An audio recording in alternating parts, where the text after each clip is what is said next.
Ce 26 mai 2023, CDEJ Méthodiste Lumière du Christ de Kévé a organisé une importante sensibilisation sur la non-violence basée sur le genre et les abus infligés aux enfants. Étaient présents à cette rencontre plusieurs enfants, parents et personnalités locales impliquées dans la protection de l'enfance. Quelles sont donc les différentes formes de violence rencontrées à l'égard des enfants qu'on relève dans cette localité? Dans notre préfecture, les formes de violence que nous rencontrons le plus souvent sont les violences physiques. Les violences physiques et les violences psychologiques. Donc, si nous prenons les violences physiques, nous avons aussi les abus sexuels à l'endroit des enfants. Et il y a des cas aussi d'inceste qui sont souvent relevés au sein des villages, bien dans les villages, bien et les femmes, au sein des familles surtout. Lorsque je me réfère aux propos de la directrice préfectorale de l'action sociale, lorsque je me réfère à ces propos et que je prends en compte les différents éléments qui viennent à nos bureaux pour consultation et discussion avec les parents, je citerai comme les formes les plus courantes les violences domestiques sous forme verbale et physique lorsque les parents frappent leur enfant de façon exagérée, et le mariage forcé et puis bon, le viol qui est aussi assez courant.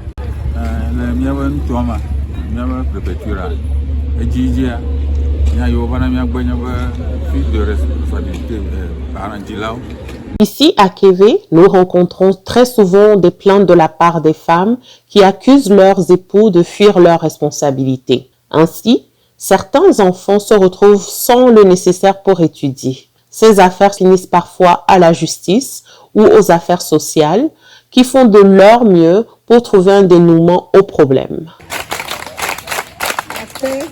À présent, quelles sont les conséquences de ces violences? Comme conséquence, les conséquences sont lourdes. Si nous prenons l'exemple d'une fille qui a été victime de viol,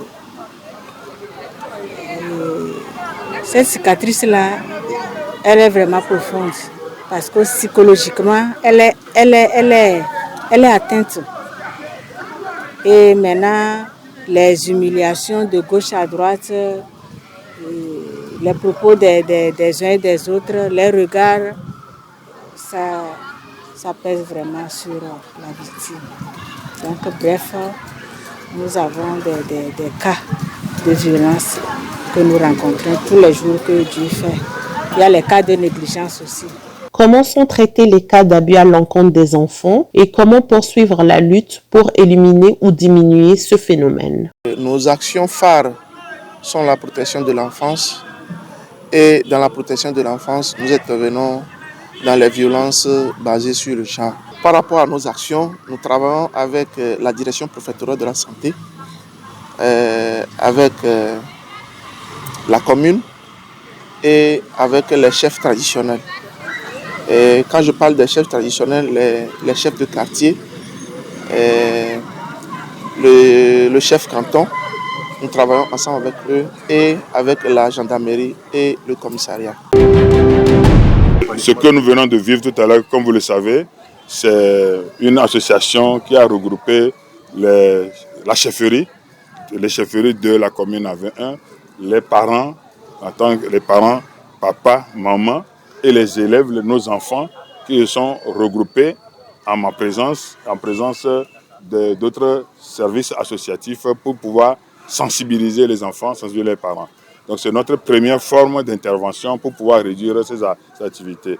Au-delà de ça, il nous arrive donc sur les antennes de renforcer ces améliorations par ces rencontres-là. Donc il y a les rencontres qui sont des rencontres physiques et puis il y a les communications que nous faisons, des débats qui sont faits sur les antennes locales de la localité. Quand certains actes se posent, nous avons des procédures à adopter.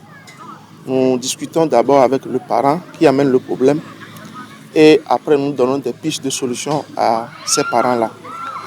Ces pistes nous amènent à discuter avec le parent, à amener le parent vers les agences qui s'occupent de ces genres de choses, comme gendarmerie, les affaires sociales, comme les services de santé aussi. Donc ensemble, nous travaillons avec ces parents-là pour que nous ayons un dénouement de ce problème. Après, par rapport aux victimes même, nous intervenons sur le plan psychologique avec la victime. Sur le plan physique, nous l'amenons au centre de santé et après sur le plan socio-émotionnel pour que l'enfant là sorte de ce type de violence et les aspects psychologiques qui sont infligés à ces enfants-là, que l'enfant redevienne normal. Ça veut dire qu'on va la sensibilisation. Il faut une campagne de sensibilisation. Il faut encore plus de campagnes de sensibilisation en associant les médias locaux pour permettre à une bonne partie de la population de changer de mentalité pour le bien-être des enfants.